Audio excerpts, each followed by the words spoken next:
बिस्मिल्लाहिर्रहमानिर्रहीम। कैसे हैं भैया आप लोग? रटना नहीं है, समझना है। Syntax book board first year chemistry chapter number 12 electrochemistry का पार्ट 9 हम करने जा रहे हैं। कॉपी पेंसिल ले लीजिए, लेक्चर को नोट करना और मुस्कुराते रहना है। क्या करने जा रहे हैं इसके अंदर? Galvanic cell. देखें, गैल्वेनिक सेल अगर आपको समझना है ना तो ज़रा इलेक्ट्रिसिटी को समझें, इलेक्ट्रिसिटी की तारीख़ को समझें, ठीक है? तो मज़ा आएगा आपको गैल्वेनिक सेल समझने में। इलेक्ट्रिसिटी कितने टाइप की होती है, कब इंसान के जहन में ये कॉन्सेप्ट आया, नेचर में उसने क्या क्या चीज़ें देखी, स्टैटिक इलेक्ट्रिसिटी क्या है, करंट इलेक्ट्रिसिटी क्या है, पैदा कैसे होती है, ये सारी तारीख़ी बातें, बैकग्राउंड इसका समझना आपके लिए ज़रूरी है। इसका पिछला पार्ट देखें जो पार्ट 8 है, उसमें हिस्ट्री मैंने थोड़ी सी बताई है इलेक्ट्रिसिटी की, ठीक है? तो आपका कॉन्सेप्ट ज़रा क्लियर होगा कि अब हम कर क्या रहे हैं। वरना यकीन जानिए आपको मज़ा नहीं आएगा। आपको ये वैसे ही लेक्चर लगेगा जैसे कि एकेडमी या कोचिंग वगैरह में आप सुनते रहते हैं ना, ऐसे ही लेक्चर लगेगा आपको। ये गैल्वेनिक सेल है, यहाँ से ये हो रहा है, ये हो रहा है, ये हो रहा है, बला बला, तो मज़ा नहीं आएगा, ठीक है? तो इसका बैकग्राउंड देखें। और अगर मज़ीद आप दिलचस्पी रखते हैं इलेक्ट्रिसिटी से, मैग्नेटिज़म से, तो इसके ऊपर तो मैंने पूरी इसकी हिस्ट्री के ऊपर बुक्स वो वीडियोज़ बनाई हैं। डिस्कवरी ऑफ इलेक्ट्रॉन के टाइटल से 18 वीडियोज़ वो मैंने बनाई हैं। आप शुरू के पार्ट्स देखेंगे ना तो उसमें पूरी हिस्ट्री बताई है मैंने इलेक्ट्रिसिटी की, मैग्नेटिज़म की, वो देखिए तो फिर मज़ा आएगा आपको, ठीक है भाई? अब ये गैल्वेनिक सेल की तरफ चलते हैं। और गैल्वेनिक सेल को समझने के लिए आपके पास जो है वो ये इलेक्ट्रोलाइटिक सेल जो है, ये इलेक्ट्रोलाइटिक सेल और इलेक्ट्रोकेमिकल सेल, इसका फ़र्क पहले समझ लें आप। इलेक्ट्रोकेमिकल सेल, इन दोनों में फ़र्क क्या है? मामूली सा फ़र्क है भाई, मामूली सा। सिर्फ ये इलेक्ट्रोलाइटिक सेल जो है ना, ये यूज़ करता है इलेक्ट्रिसिटी को। आसान है। इलेक्ट्रोलाइटिक सेल जो है यूज़ करता है इलेक्ट्रिसिटी को। इलेक्ट्रोकेमिकल सेल जो है वो प्रोड्यूस करता है इलेक्ट्रिसिटी, प्रोड्यूस इलेक्ट्रिसिटी। नोट कर लीजिए, क्लियर हो गया? तो ये इलेक्ट्रोलाइटिक सेल जो है, ये तो हम इसके पार्ट 1 के अंदर डिस्कस कर चुके। बेसिक्स ऑफ इलेक्ट्रोलाइसिस के अंदर हमने सब देख लिया कि वो इलेक्ट्रोलाइटिक सेल जो है वो कैसा होता है। इस तरह का होता है, ठीक है? एक बर्तन होता है, उसमें आप पानी ले लेते हैं, इसके अंदर कोई इलेक्ट्रोलाइट आप डाल देते हैं, मिसाल के तौर पर सोडियम क्लोराइड। ये इलेक्ट्रोलाइट आप इसके अंदर डाल दें, ये आयनाइज हो जाएगा, सोडियम आयन, क्लोराइड आयन। उसके बाद आप 2 मेटल की स्ट्रिप्स लेते हैं, जिंक की ले लें, ठीक है? वो आपने यहाँ पर इसमें डाली। एक बैटरी आप लेते हैं, बैटरी का पॉजिटिव टर्मिनल है, बैटरी का नेगेटिव टर्मिनल है। 2 वायर्स लेते हैं आप, यहाँ से कनेक्ट करते हैं, एक वायर इसके नेगेटिव टर्मिनल से और यहाँ पर, और दूसरी वायर जो है वो आप पॉजिटिव टर्मिनल से यहाँ पर। तो ये नेगेटिव टर्मिनल से जो वायर आ रही है वो इस स्ट्रिप को क्या बना देगी? इसको कैथोड बना देगी, ठीक है? और इसको क्या बना देगी? इसको एनोड बना देगी। ये पॉजिटिव हो जाएगा और ये नेगेटिव हो जाएगा। उसके बाद क्या होगा? इलेक्ट्रोलाइसिस का प्रोसेस शुरू हो जाएगा, मतलब इन आयंस की हरकत शुरू हो जाएगी। ये जो क्लोराइड आयन है, नेगेटिव हैं, ये पॉजिटिव की तरफ जाएंगे, क्योंकि नेगेटिव पॉजिटिव को अट्रैक्ट करता है, पॉजिटिव नेगेटिव को अट्रैक्ट करता है, ये इसकी तरफ आएंगे, ठीक है? और ये सोडियम आयन जो हैं, क्योंकि पॉजिटिव हैं, ये नेगेटिव की तरफ जाएंगे, यहाँ इस कैथोड की तरफ। ये हो गया इलेक्ट्रोलाइसिस का प्रोसेस।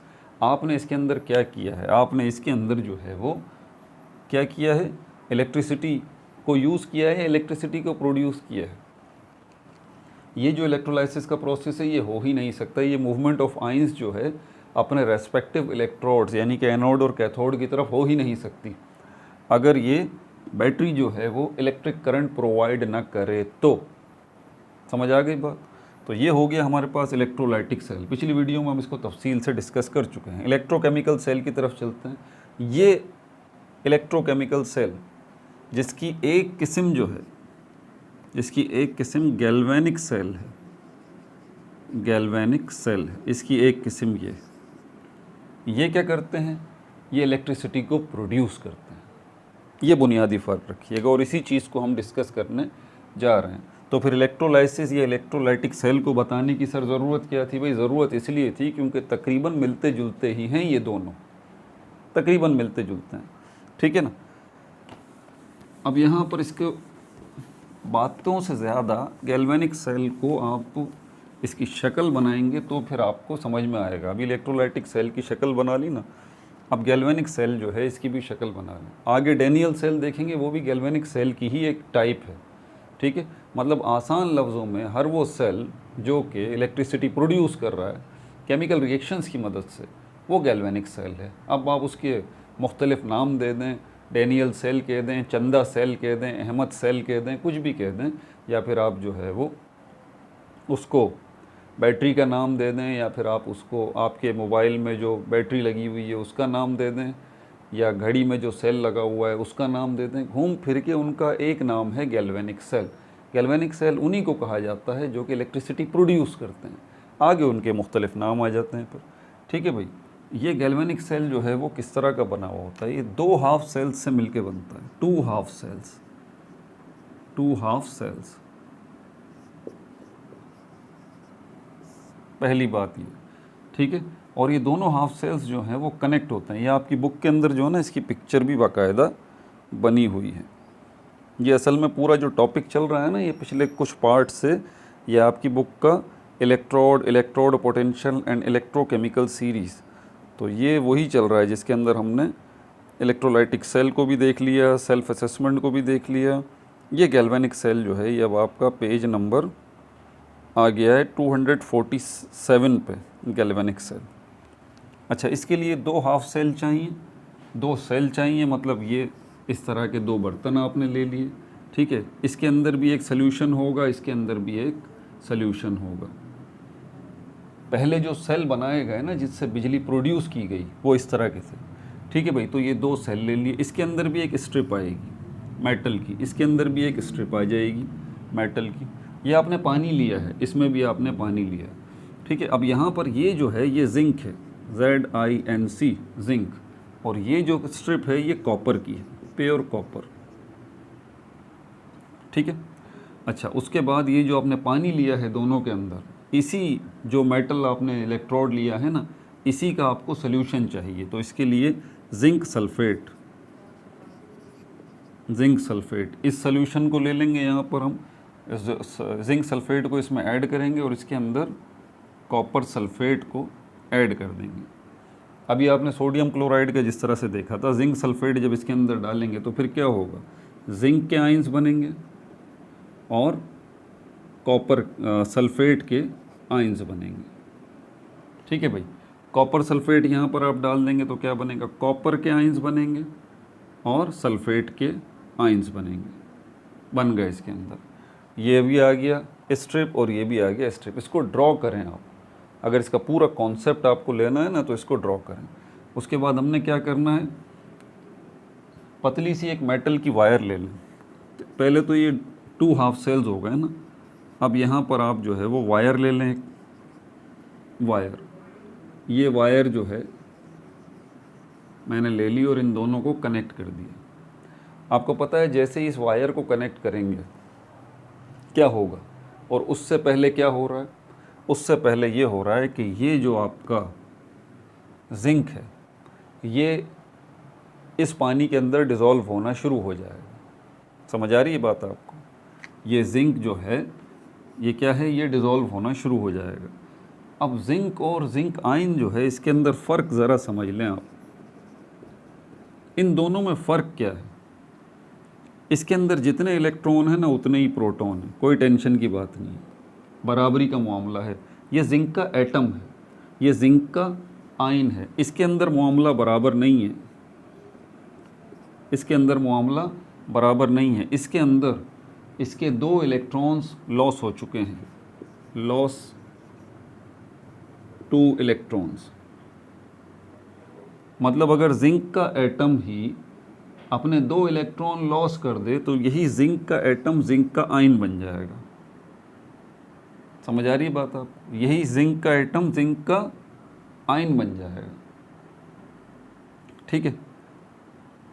ये जो स्ट्रिप है मेटल की, प्योरली जिंक की जो बनी हुई है, इसमें से जिंक के एटम्स जो हैं वो टूटना शुरू हो जाएंगे। जिंक के एटम्स इसमें से, क्योंकि ये प्योरली जिंक के एटम से बनी हुई है ना भाई, पूरी की पूरी ये जिंक की स्ट्रिप जिंक के एटम से मिलके बनी हुई है, ये कॉपर की स्ट्रिप पूरी की पूरी कॉपर के एटम से मिलके बनी हुई है।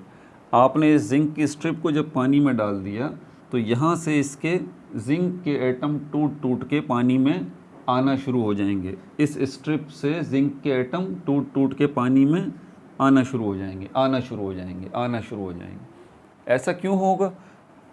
उसकी वजह ये पानी है। पानी आपको पता है यूनिवर्सल सॉल्वेंट है, वो इसको डिज़ोल्व करेगा स्लोली स्लोली।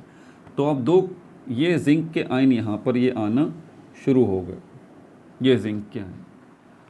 अब ये जिंक के जो आयन आ रहे हैं, पता है आपको क्या कर रहे हैं? ये 2 इलेक्ट्रॉन जिंक की इस प्लेट पर ही छोड़ देते हैं। 2 electron, 2 electron, 2 electron, 2 electron, like this. एक जिंक का एटम एक जिंक का आयन बन के पानी में चला गया, दूसरा जिंक का एटम जिंक का आयन बन के पानी में चला गया, तीसरा जिंक का एटम जिंक का आयन बन के पानी में चला गया। तो कितने इलेक्ट्रॉन निकलते गए? 2, 4, 6। ठीक है, यहाँ पर इन इलेक्ट्रॉन्स का ढेर लगता गया, लगता गया, लगता गया। बहुत सारे इलेक्ट्रॉन अब यहाँ पर जमा हो गए। अब जब आपने इस मेटल वायर को कनेक्ट किया है ना इसके साथ, तो ये इलेक्ट्रॉन्स जो है यहाँ से हरकत शुरू कर देंगे। इस जिंक से इसके ऊपर आना शुरू हो जाएंगे। 2 इलेक्ट्रॉन ये आ रहे, बल्कि एक ही इलेक्ट्रॉन से रिप्रेजेंट कर देते हैं। ये इलेक्ट्रॉन आ रहे हैं, ये इलेक्ट्रॉन आ रहे हैं, ये इलेक्ट्रॉन यहाँ पर आ गए। सवाल ये पैदा होता है इलेक्ट्रॉन्स को क्या पड़ी थी जो यहाँ से यहाँ आए? आपको यूनिवर्सल कॉन्सेप्ट पहले भी दिया है कि भाई पॉजिटिव नेगेटिव की तरफ अट्रैक्ट करता है। कुछ भी कर लें आप, उसकी तरफ जाएगा। तो यहाँ से ये इलेक्ट्रॉन निकल के जो ना यहाँ पर आएंगे। किस लिए? क्योंकि यहाँ पर कॉपर के आयंस मौजूद हैं, कॉपर के आयंस मौजूद हैं। अब जहन में सवाल आता है कि यार कॉपर के आयन, अगर पॉजिटिव की ही बात है तो पॉजिटिव तो भाई यहाँ पर भी है, तो पॉजिटिव यहाँ पर भी तो है। ये इलेक्ट्रॉन यहीं रुक जाएं क्योंकि जिंक के आयंस तो मौजूद हैं ना। आपने जिंक सल्फेट सोल्यूशन जो बनाया है, जिंक के आयंस तो मौजूद हैं, तो वो भी पॉजिटिव हैं। और जिंक के आयंस यहाँ भी तो बन रहे हैं, टूट टूट के पानी में जा रहे हैं, तो ये भी तो पॉजिटिव हैं। तो इलेक्ट्रॉन्स को यहीं रुक जाना चाहिए ना। यहाँ से यहाँ क्यों आ रहे हैं? ये ताकत का गेम है असल में। बस आसान लफ्ज़ों में आप ये समझ लीजिए, पॉजिटिव और नेगेटिव की ताकत का। यहाँ पर एग्जैक्टली पॉजिटिविटी जो है वो इतनी स्ट्रॉन्ग नहीं है। ध्यान से सुनिए, ये पॉजिटिविटी इतनी स्ट्रॉन्ग नहीं है। अभी मुख्तसर बात करूँगा, डिटेल में नहीं बताऊँगा। ये इतनी पावरफुल नहीं है ये पॉजिटिविटी जितनी ये है copper wire, copper positive ion वाली, ये ज़्यादा पावरफुल। तो ज़्यादा पावरफुल है तो भाई ये इन इलेक्ट्रॉन्स को अपनी तरफ खींच लेगी। ये कहना गलत होता है कि ये इलेक्ट्रॉन जो है इसकी तरफ जाएंगे, नहीं, बल्कि ये खींच लेंगे इन इलेक्ट्रॉन्स को जो यहाँ पर बन रहे हैं। ये इलेक्ट्रॉन यहाँ पर जा रहे हैं, जा रहे हैं, जा रहे हैं। और यहाँ पर आने के बाद ये इलेक्ट्रॉन क्या कर रहे हैं? ये जैसे 2 इलेक्ट्रॉन ही मैं लेके आ रहा था, असल में उसकी वजह थी 2 इलेक्ट्रॉन, 2 इलेक्ट्रॉन, 2 इलेक्ट्रॉन। उसकी वजह ये कि ये जो कॉपर आपको नज़र आ रहा है, कॉपर का आयन +2, ये 2 इलेक्ट्रॉन जब ले लेगा ना तो फिर ये कॉपर का एटम बन जाएगा। और ये लेन देन कहाँ पर होगा इलेक्ट्रॉन्स का? ये कॉपर के आयंस जो है यहाँ पर नज़दीक आएंगे और यहाँ पर आने के बाद ये 2 इलेक्ट्रॉन जो आ रहे हैं ये यहाँ मिल जाएंगे। अब ये कॉपर का एटम जो है वो यहाँ इसके साथ चिपक जाएगा। देख रहे हैं आप, एक तरफ से जिंक के एटम टूट टूट के पानी में गिर रहे हैं आयंस बन के, दूसरी तरफ वो जो कॉपर सल्फेट सोल्यूशन डाला था आपने उसके अंदर जो ये कॉपर के आयंस हैं ये वापस जाके इसके साथ, इस कॉपर की स्ट्रिप के साथ कॉपर के एटम्स बन रहे हैं। ये फ़र्क याद रखिएगा, कॉपर के एटम्स बन रहे हैं 2 इलेक्ट्रॉन ये लेके। अब ये सिस्टम चल रहा है, ये चल रहा है, ये चल रहा है, ठीक है। तो इससे क्या हुआ भाई? यही तो है इलेक्ट्रिसिटी। और इलेक्ट्रिसिटी किसको कहते हैं आप? फ्लो ऑफ इलेक्ट्रॉन्स को। आपके घरों में जो बिजली की वायर्स हैं, ठीक है, तो और आपके मोबाइल में जो इलेक्ट्रिक करंट है, इलेक्ट्रिसिटी है, कहीं भी आप देख लें इलेक्ट्रिसिटी आपको नज़र आ रही है, रोशनी की सूरत में, साउंड की सूरत में, कहीं भी नज़र आ रही है आपके घरों में। जगह जगह है ना बिजली, उसके बगैर तो गुजारा है ही नहीं ना। इलेक्ट्रिसिटी देखें, पंखे चल रहे हैं, कंप्यूटर चल रहे हैं, मोबाइल चल रहे हैं, किससे चल रहे हैं? इलेक्ट्रिसिटी से। तो अंदर हो क्या रहा है? यही हो रहा है। इलेक्ट्रिसिटी का मतलब ये होता है फ्लो ऑफ इलेक्ट्रॉन्स, बस आसान लफ्ज़ों में अभी ये समझ लीजिए, इलेक्ट्रॉन्स का बहना, इलेक्ट्रॉन्स का बहाव। समझ में आ रही है बात आपको? इलेक्ट्रॉन्स का बहाव, ये इलेक्ट्रॉन्स जो यहाँ से यहाँ आ रहे हैं ना, तो इसका आसान सा मतलब ये हुआ कि अब इस वायर के अंदर क्या मौजूद है, इस वायर के अंदर इलेक्ट्रिक करंट मौजूद है। क्या मौजूद है? Electric current. और अगर इलेक्ट्रिक करंट इस वायर के अंदर मौजूद है तो हमें पता कैसे चलेगा कि भाई इलेक्ट्रिक करंट है? बचपन में हम छोटे छोटे सेल मिलते थे ना, तो उसको ज़बान की टिप से लगा के उसको चेक करते थे, यार ये अभी भी ज़िंदा है या मर गया है। छोटे सेल होते थे ना, क्योंकि ऑब्वियस सी बात है छोटे सेल अपनी उम्र तो पूरी करेंगे ना। आपने उसको घड़ी में लगाया, थोड़ा टाइम वो चला, उसके बाद वो ख़त्म हो गया वो छोटा सा सेल, तो घर में उसको आपने कहीं फेंक दिया।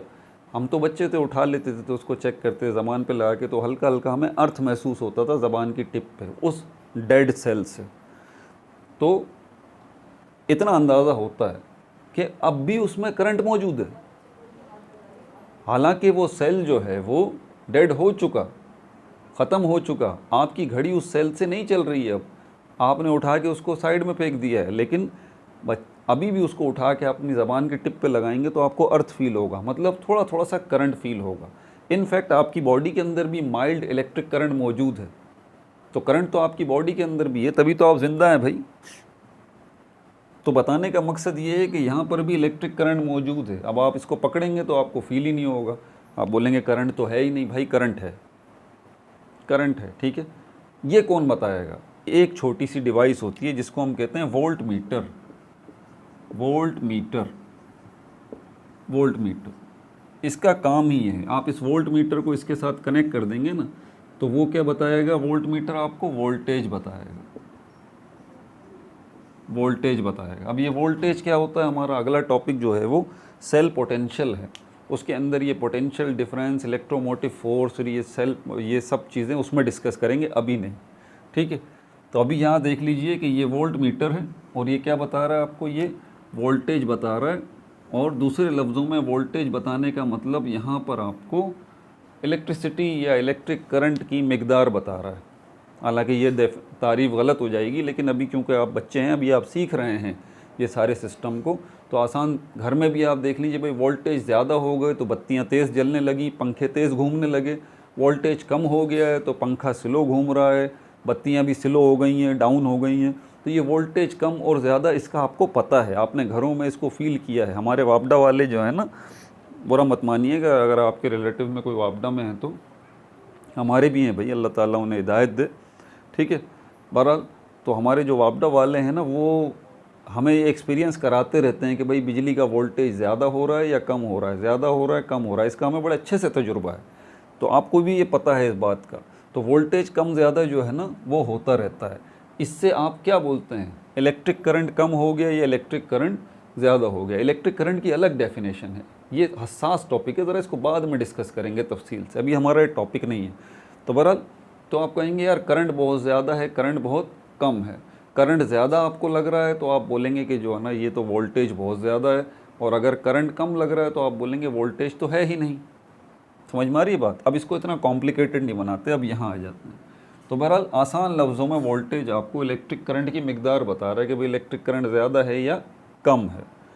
अब यहाँ पर इसके अंदर अगर आप देखें तो यहाँ पर लिखा होता है 1.1 वोल्ट, 1.1 वोल्ट, ये आपको मिकदार बता रहा है इलेक्ट्रिक करंट की, ठीक है। जैसे कि मैंने कहा कि इन चीज़ों को हम बाद में डिस्कस करेंगे तफसील से। 1.1 वोल्ट इसको बाद में डिस्कस करेंगे। हमारा इस वक्त बुनियादी मकसद सिर्फ गैल्वेनिक सेल को डिस्कस करना है। अब ये गैल्वेनिक सेल आपका बन गया, ठीक है। दो हाफ सेल हैं, एक हाफ सेल ये रहा, एक हाफ सेल ये रहा। इसमें जिंक की स्ट्रिप मौजूद है, इसमें कॉपर की स्ट्रिंग मौजूद है, इसमें जिंक सल्फेट का सल्यूशन है, इसमें कॉपर सल्फेट का सल्यूशन है। एक चीज़ अब यहाँ पर मिस है, यकीनन आपने देखी होगी ना पिक्चर, वो क्या है? वो सॉल्ट ब्रिज है। ये सॉल्ट ब्रिज इसको हम कहते हैं, ठीक है।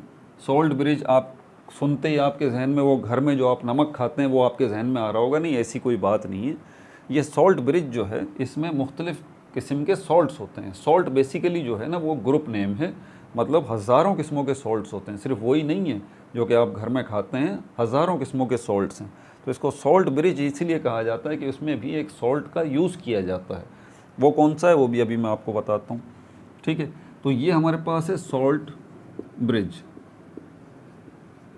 Salt bridge.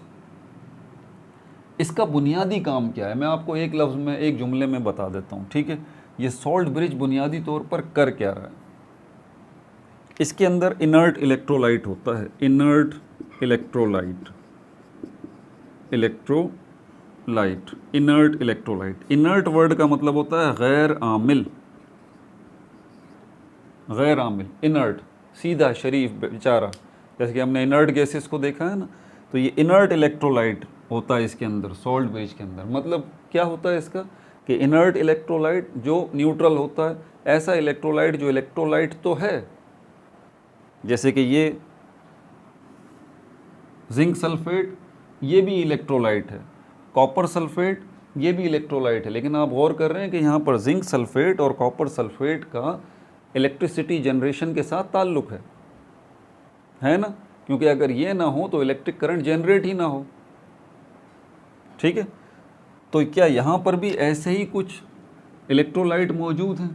पोटेशियम क्लोराइड को अगर हम ले लें, क्या ये मौजूद है मिसाल के तौर पर, पोटेशियम क्लोराइड बिल्कुल मौजूद है। पोटेशियम और क्लोराइड आयन, ये नेगेटिव ये positive, potassium chloride, potassium chloride, ये इलेक्ट्रोलाइट इसके अंदर मौजूद है। ये इलेक्ट्रोलाइट कर क्या रहा है यहाँ पर, ये इलेक्ट्रोलाइट बेसिकली जो है वो, अगर यहाँ पर, क्योंकि जो काम ये इलेक्ट्रोलाइट कर रहा है ना, ये पोटेशियम क्लोराइड जो सॉल्ट ब्रिज के अंदर मौजूद है, वही बेसिकली सॉल्ट ब्रिज का काम है। आपको मैंने एक टेक्निकल बात बताई थी, ज़रा कान यहाँ ले आए और मेरी बात ध्यान से सुना। मैंने शुरू में ये बात बताई थी, इलेक्ट्रॉन यहाँ से यहाँ मूव क्यों कर रहे हैं। अगर नेगेटिव पॉजिटिव की तरफ जाता है तो भाई पॉजिटिव तो इलेक्ट्रॉन्स के लिए जिंक यहाँ मौजूद है ना, जिंक आइंस, ये जिंक सल्फेट का सल्यूशन है, यहाँ जिंक आइंस मौजूद हैं, और ख़ुद भी तो यहाँ से जिंक आइंस बन रहे हैं, ये जिंक के एटम टूट टूट के जो इसमें जा रहे हैं। तो यहाँ पर भी,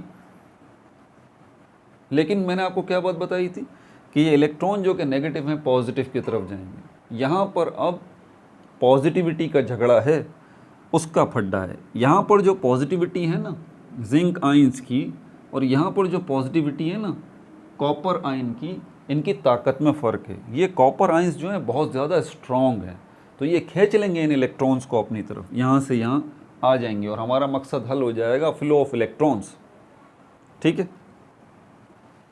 अब यहाँ पर ये जो फ्लो ऑफ इलेक्ट्रॉन्स शुरू हो गया, तो ये अब ये प्रोसेस चलता रहेगा, चलता रहेगा, चलता रहेगा। अब सोचिए ज़रा, जब ये प्रोसेस चलता रहेगा तो जिंक आइंस जो हैं यहाँ से निकल के इसमें आते रहेंगे, आते रहेंगे, आते रहेंगे, क्योंकि जिंक के एटम्स को जिंक का आयन बनना ज़रूरी है, तभी तो हमें इलेक्ट्रॉन्स मिलेंगे। हमारा मकसद, हमें इलेक्ट्रॉन्स चाहिए जो कि फ़्लो कर रहे हों, तब ये जिंक के एटम टूट टूट के आते रहेंगे। सोचिए ज़रा, यहाँ पर जिंक के आयंस की मिकदार बढ़ नहीं जाएगी बहुत ज़्यादा, और जब जिंक के आयंस की मिकदार बहुत ज़्यादा बढ़ जाएगी तो उसका नतीजा क्या निकलेगा, पॉजिटिविटी बढ़ जाएगी। यहाँ पर इस पूरे हाफ सेल के अंदर यहाँ पर ढेर सारे जिंक के आयन बन जाएंगे, पॉजिटिविटी बढ़ जाएगी बहुत ज़्यादा, और ये पॉजिटिविटी इतनी ताकतवर हो जाएगी कि फिर इन इलेक्ट्रॉन्स को जाने ही नहीं देगी, और ये इलेक्ट्रॉन्स बेचारे यहीं अटके रहेंगे इसी जिंक की स्ट्रिप के ऊपर ही, क्योंकि यहाँ पर जिंक के आयंस जो कि पॉजिटिव हैं अब बहुत ताकतवर हो गए हैं, बहुत ज़्यादा तादाद में इजाफा हो गया है इनकी,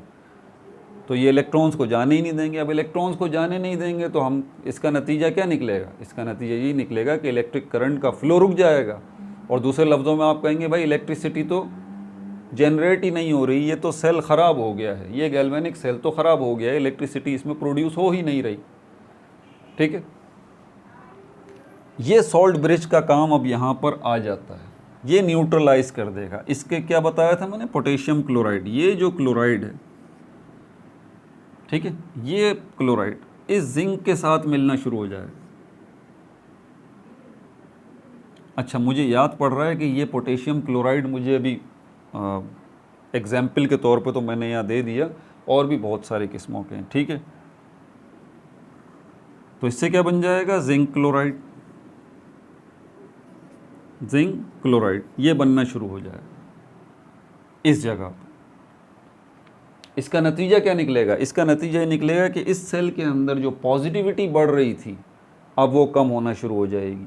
यहाँ पर जिंक के आयंस जो हैं वो इस पोटेशियम क्लोराइड के आयन के साथ मिलके क्या बनाना शुरू हो जाएंगे? Zinc chloride. मतलब दूसरे लफ्ज़ों में यहाँ पर जिंक जो पॉजिटिव आयन है उसकी मिकदार कम होना शुरू हो जाएगी, कम होना शुरू हो जाएगी। और दोबारा यहाँ पर जो कॉपर के आयंस हैं, क्योंकि वो पॉजिटिव ज़्यादा हैं, वो ज़्यादा ताकतवर हैं, तो वो अब दोबारा इलेक्ट्रॉन्स को अपनी तरफ खींचना शुरू हो जाएंगे, क्योंकि यहाँ पर जिंक के आयन कमज़ोर हो गए हैं, कमज़ोर हो गए, बहुत ज़्यादा तादाद में हो गए थे। ये सॉल्ट ब्रिज ने मसला हल कर दिया। तो बुनियादी तौर पर सॉल्ट ब्रिज का काम ये है, ये काम है इसका कि अगर यहाँ पर जिंक के आयंस की मिकदार बहुत ज़्यादा बढ़ जाती है तो चलो भाई कम की जाए, ताकि सर्किट डिस्टर्ब ना हो। जो है इसकी पॉजिटिव की तादाद, इसकी पॉजिटिविटी जो है कॉपर आयन की वो बरकरार रहे, इसकी डोमिनेंसी, इसकी पॉजिटिव आयन की, कॉपर आयन की, इसकी डोमिनेंसी बरकरार रहे, इसकी बालादस्ती बरकरार रहे, ये सुपीरियर रहे, ताकि ये इतना सुपीरियर पॉजिटिव आयन रहे कि इलेक्ट्रॉन्स को अपनी तरफ खींच सके। तो ये सॉल्ट ब्रिज ये काम करेगा, जिंक आयंस को जिंक क्लोराइड में कन्वर्ट करना शुरू कर देगा। अब दूसरी तरफ यहाँ पर भी देखिए, अब यहाँ पर ये जो कॉपर के आयंस हैं ये दो इलेक्ट्रॉन्स के साथ जब मिल रहे हैं ना, तो क्या बन रहा है? कॉपर का एटम बन रहा है। अब यहाँ पर ढेर सारे कॉपर के एटम जमा होना शुरू हो जाएंगे इस कॉपर की स्ट्रिप के ऊपर, और कॉपर का साइज़ बढ़ना शुरू हो जाएगा। यहाँ पर कॉपर के आयंस जो हैं दो इलेक्ट्रॉन ले लेके कॉपर के एटम बनते रहेंगे। तो इसका रिज़ल्ट क्या निकलेगा? सोचिए ज़रा, इसका रिज़ल्ट ये निकलेगा कि ये धीरे धीरे क्या होगा, अब यहाँ पर कॉपर के आयंस जो हैं वो ख़त्म होना शुरू हो जाएंगे, कॉपर के आयंस, कॉपर के एटम्स जो है वो बनना शुरू हो जाएंगे। तो वही मसला खड़ा हो जाएगा फिर, पॉजिटिविटी जो यहाँ की कॉपर के आयंस की बड़ी सॉलिड है, बड़ी पावर है, वो बेचारी वीक हो गई अब। क्यों? क्योंकि कॉपर के आयंस तो पॉजिटिव पावर रखते हैं बड़ी, जो इलेक्ट्रॉन्स को खींच रहे हैं, लेकिन कॉपर के एटम थोड़ी ना रखते, और यहाँ पर मुस्तकिल कॉपर के एटम बनते चले जा रहे हैं। खैर, यहाँ से एक दूसरा मामला शुरू होता है कि ये कॉपर के एटम जो है वो दोबारा कॉपर के आयंस में कन्वर्ट होना शुरू हो जाते हैं। खैर, ये एक अलग बात है। यहाँ पर ये मामला होगा क्योंकि ये जो गैल्वेनिक सेल है इसको भी तो ख़त्म तो होना है ना भाई। तो यहाँ पर ये धीरे धीरे ये कॉपर के आयंस, कॉपर के एटम्स जो है वो बनना शुरू हो जाएंगे। एक मामला और भी है। अब यहाँ पर ये जो सल्फेट के आयन हैं जो नेगेटिव हैं अगर इनकी मिकदार भी बढ़ना यहाँ शुरू हो जाए, और बिल्कुल होगी, सॉल्ट ब्रिज का अब दूसरा किरदार आप देख रहे हैं, दूसरा किरदार इसका देखें। अगर सल्फेट के आयंस जो हैं इनकी तादाद यहाँ बढ़ना शुरू हो जाएगी, क्योंकि देखें कॉमन सेंस की बात है ना, आप कॉपर सल्फेट का सल्यूशन यहाँ बना रहे हैं, कॉपर सल्फेट के सल्यूशन में कॉपर के आयंस बन गए, यही कॉपर के आयंस दो इलेक्ट्रॉन्स के साथ मिल रहे हैं और कॉपर के एटम्स बन रहे हैं, तो पीछे क्या बचेगा भाई? इस सेल के अंदर सल्फेट के आयन बचेंगे ना, कॉमन सेंस की बात है। तो सल्फेट के आयन बढ़ते रहेंगे। पहले ये भी मसला खड़ा हो जाएगा, यहाँ हमें नेगेटिविटी नहीं चाहिए इस सेल के अंदर, इस सेल में हमें पॉजिटिविटी चाहिए। अब ये सल्फेट के आयन जो इतने सारे नेगेटिव यहाँ बचना शुरू हो जाएंगे। अब यहाँ पर सॉल्ट ब्रिज का दूसरा काम शुरू होगा। सॉल्ट ब्रिज के अंदर क्या मौजूद है? Potassium chloride. अब ये पोटेशियम जो आयन है ये इस सल्फेट के साथ मिलना शुरू हो जाएगा, और इससे क्या बन जाएगा? Potassium sulphate, K2SO4। ये पोटेशियम सल्फेट जो है ये बनना शुरू हो जाएगा, पोटेशियम सल्फेट बनना शुरू हो जाएगा। तो इससे क्या होगा कि सल्फेट आयन जो कि नेगेटिव हैं उनकी तादाद यहाँ घटना शुरू हो जाएगी, कम होना शुरू हो जाएगी। आप देख रहे हैं कि सॉल्ट ब्रिज का कितना बड़ा किरदार है। यहाँ पर सॉल्ट ब्रिज जो है वो जिंक के आयंस को इकट्ठा नहीं होने दे रहा, और यहाँ पर जो है वो सॉल्ट ब्रिज जो है वो सल्फेट के आयंस को इकट्ठा नहीं होने दे रहा, जमा नहीं होने दे रहा, वरना इससे क्या होगा? सर्किट डिस्टर्ब हो जाएगा। वो जो हम चाहते हैं कि यहाँ पर पॉजिटिव पावर बड़ी स्ट्रॉन्ग रहे और उसके नतीजे में इलेक्ट्रॉन्स खिंच के यहाँ पर आ जाएं और इलेक्ट्रॉन्स का फ़्लो जो है वो शुरू हो जाए, तो ये नहीं हो पाएगा इनकी वजह से।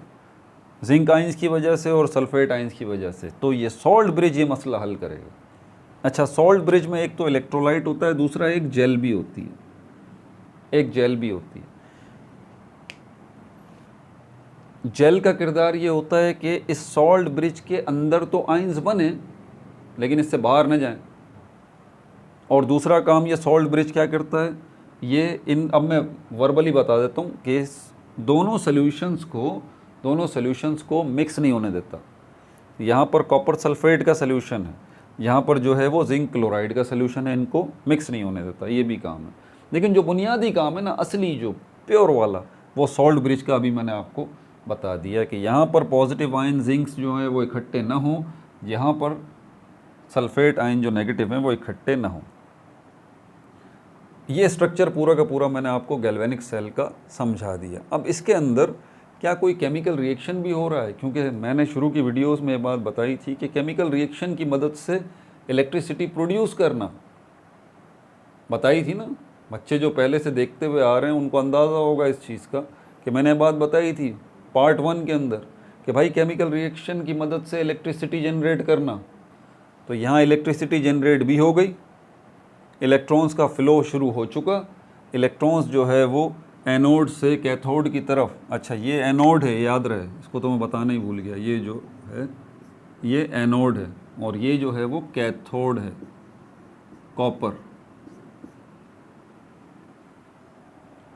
तो यहाँ से इलेक्ट्रॉन्स का फ़्लो भी शुरू हो चुका। इलेक्ट्रॉन्स का फ़्लो शुरू हो चुका मतलब इलेक्ट्रिक करंट की जनरेशन शुरू हो चुकी, इलेक्ट्रिक करंट बनना शुरू हो चुका। अगर आप एक छोटा सा एलईडी का बल्ब जलाना चाहते हैं ना, इससे तो बड़ा आसान सा है। आप ये जो इलेक्ट्रॉन्स यहाँ से यहाँ आ रहे हैं ना, आप इनको घुमाना शुरू कर दें। कैसे? यहीं से एक और वायर लगा दें, ठीक है, और इस वायर के साथ आगे एलईडी का बल्ब लगा दें। ये एलईडी का बल्ब आ गया छोटा सा, ठीक है, और दूसरी वायर यहाँ से कनेक्ट कर दें। अब क्या होगा कि जो इलेक्ट्रॉन्स यहाँ से यहाँ जा रहे थे वो इलेक्ट्रॉन्स अब यहाँ से इस वायर में आ जाएंगे और इस वायर से इस एलईडी के पास अंदर घूमते हुए वापस आएंगे और इस एलईडी बल्ब को एनर्जी देते हुए जाएंगे। यहाँ पर इलेक्ट्रिकल एनर्जी जो है वो लाइट एनर्जी में कन्वर्ट हो जाएगी। लेकिन ये फिर वही बहुत डीप बात है, फिर अब मैं इसमें भी जाना नहीं चाहता। तो ये सिर्फ अभी फ़िलहाल गैल्वेनिक सेल का स्ट्रक्चर ही। तो इलेक्ट्रॉन जो यहाँ से यहाँ जा रहे हैं वो इस एलईडी बल्ब के अंदर जाके इलेक्ट्रिकल एनर्जी लाइट एनर्जी में कन्वर्ट हो जाएगी और ये इलेक्ट्रॉन जो हैं इनका काम हो गया। जितनी एनर्जी ये लेके जा रहे थे उतनी एनर्जी इन्होंने यहाँ पर दे दी। बाकी ये इलेक्ट्रॉन नीचे निकल के दोबारा आ जाएंगे और यहाँ पे आ जाएंगे। तो हमारा मकसद हल हो गया। लाइट चाहिए ना भैया आपको, और भी बहुत सारे काम हैं बिजली से, इलेक्ट्रिसिटी से। लाइट चाहिए ना, तो लाइट आपको ये मिल गई। यही इलेक्ट्रॉन जा रहे हैं और यही इलेक्ट्रॉन जाके, हम कह रहे हैं कि ये बिजली का बल्ब जो है बिजली से जल रहा है।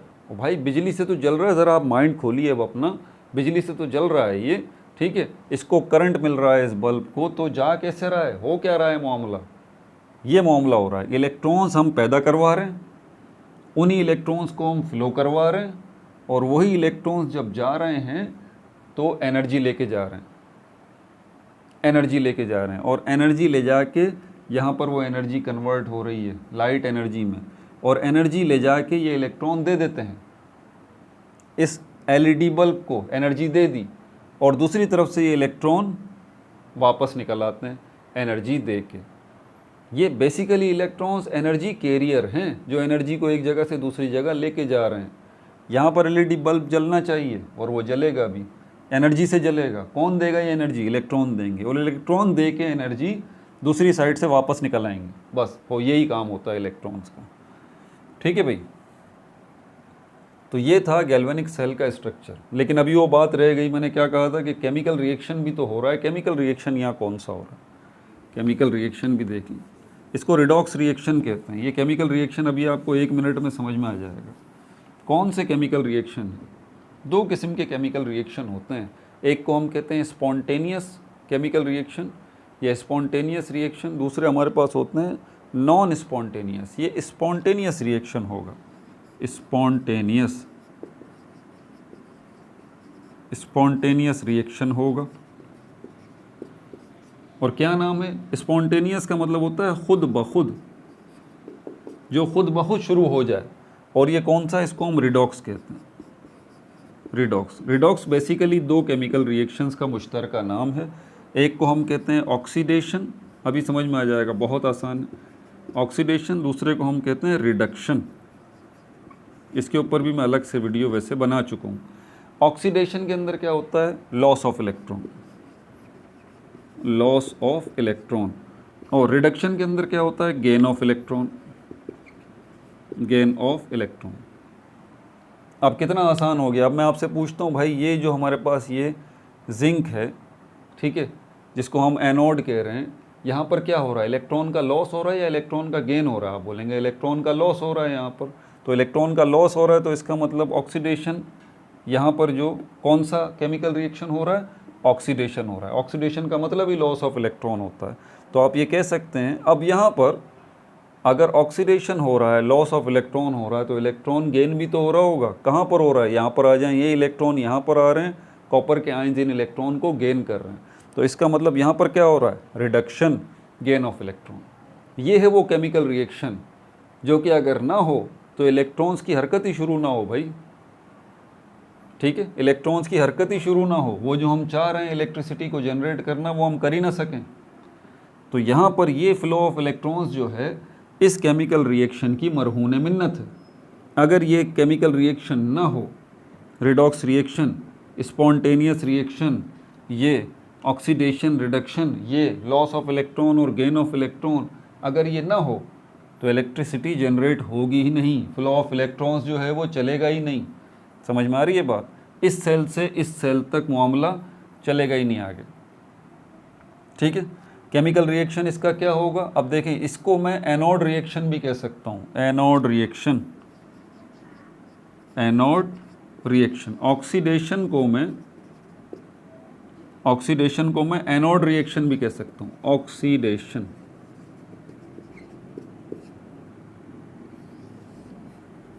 और यहाँ पर क्या हो रहा है? जिंक का जो एटम है, जिंक यहाँ पर आ जाएगा सॉलिड, जिंक के साथ ये सॉलिड आ गया। जिंक का जो एटम है वो जिंक आयन में कन्वर्ट हो रहा है, 2 इलेक्ट्रॉन ये आ गए। और ये क्या हो गया? एनोड रिएक्शन, यानी कि ऑक्सीडेशन, यानी कि लॉस ऑफ इलेक्ट्रॉन, ठीक है भाई। अच्छा, यहीं पे हम देखें, अब ये इलेक्ट्रॉन यहाँ पर जा रहा है। अब कैथोड जो है, कैथोड रिएक्शन,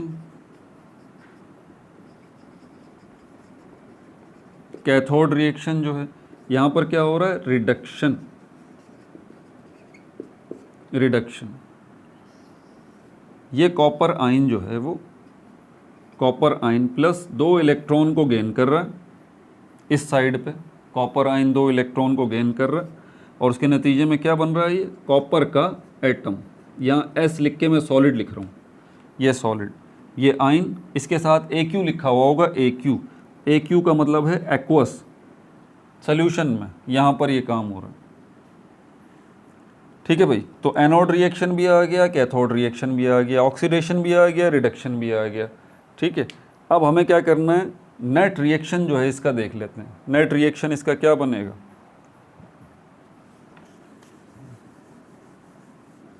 नेट रिएक्शन इसका बनेगा जिसके अंदर आप दोनों ऑक्सीडेशन और रिडक्शन को ऐड कर देंगे। ऐड बोथ,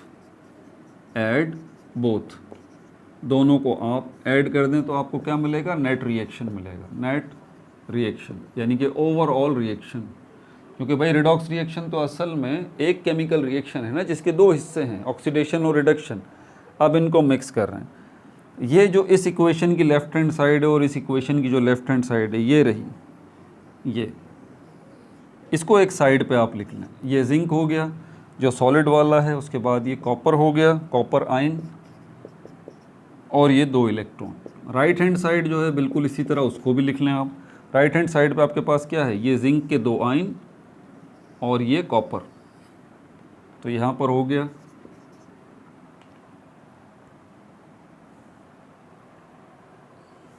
जिंक के 2 आयन्स और प्लस 2 इलेक्ट्रॉन्स प्लस कॉपर, ये सॉलिड हो। अच्छा, यहाँ पर कुछ बुक्स में आपने डायरेक्टली देखा होगा भाई ये 2 इलेक्ट्रॉन से ये 2 इलेक्ट्रॉन कट गए। यार कटे नहीं है, बेसिकली हुआ ये है कि 2 इलेक्ट्रॉन जब आप यहाँ पर लेके आएंगे ना, तो ये 2 इलेक्ट्रॉन पहले से मौजूद हैं, ये 2 इलेक्ट्रॉन यहाँ पर आ गए, ये तब कटेंगे, एक पॉजिटिव और एक नेगेटिव हो जाएगा, ये तब कटेंगे। बहरहाल बचेगा क्या फिर उसके बाद आपके पास, इलेक्ट्रॉन्स तो चले गए, तो यहाँ पर जो है वो आप इसको इस तरह भी लिख सकते हैं, ये जिंक प्लस कॉपर, और यहाँ पर क्या बचा, zinc ion plus copper solid, ये आ गया आपका नेट रिएक्शन। ठीक है भाई। अच्छा, सिंबॉलिकली भी इसको लिखा जा सकता है, सिंबॉलिकली वो भी मैं लिख देता हूँ ताकि ये बात तमाम हो जाए यहाँ पर। अगर वो हो सकता है कि ये आपको जो रिडॉक्स रिएक्शन हो रहा है, नेट रिएक्शन जो हो रहा है, ये रिएक्शन जो है हो सकता है वो आपको इस शक्ल में ना दे, बल्कि आपको एक दूसरी शक्ल में दे दे, सिंबॉलिकली। ये आपकी बुक में भी लिखी हुई है, उसी को ले लेता हूँ। जैसे कि ये है जिंक, ठीक है, और जिंक जो है ये सॉलिड, ये एक सिंगल लाइन आपको नज़र आएगी। उसके बाद ये जिंक आयन, AQ एक्वस। यहाँ पर हमने जिंक को एज अ एग्जाम्पल के तौर पे लिया है।